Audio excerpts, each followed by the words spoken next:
Mpianatra iray, azo iray.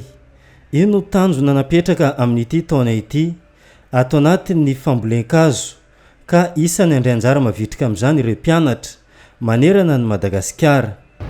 Androany moa ny andro voatondra anaovan'ny ministeran'ny fanabeazam-pirenena ny Fambolenkazo an-tsekoly na ny journée de reboisement scolaire.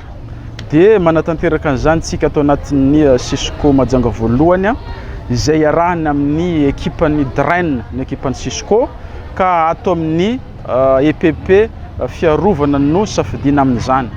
Miisa eo amin'ny 500 fototra ny zanakazo volentsika amin'ny androany.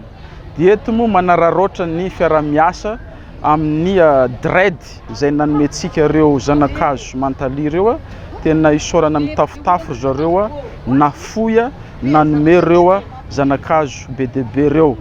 Dia eto koa moa zany ny nandaminana ny asa amintsika mitendry zao samy manatanteraka any amin'ny sekoly misy azy tsirairay ny sekoly rehetra.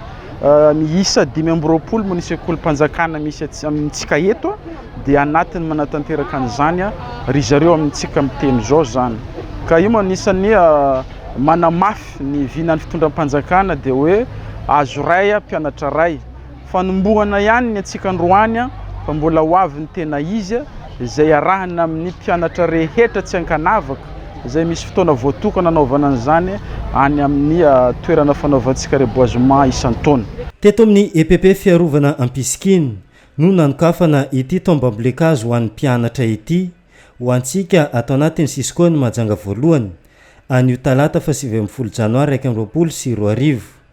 Nitarika izany teto ny ekipa ny foibeparitry ny fampianarana ato anatin'ny draine boeny ny Cisco ny Mahajanga voalohany sy ny foibeparitry ny tontolo iainana ato anatin'ny faritry boeny.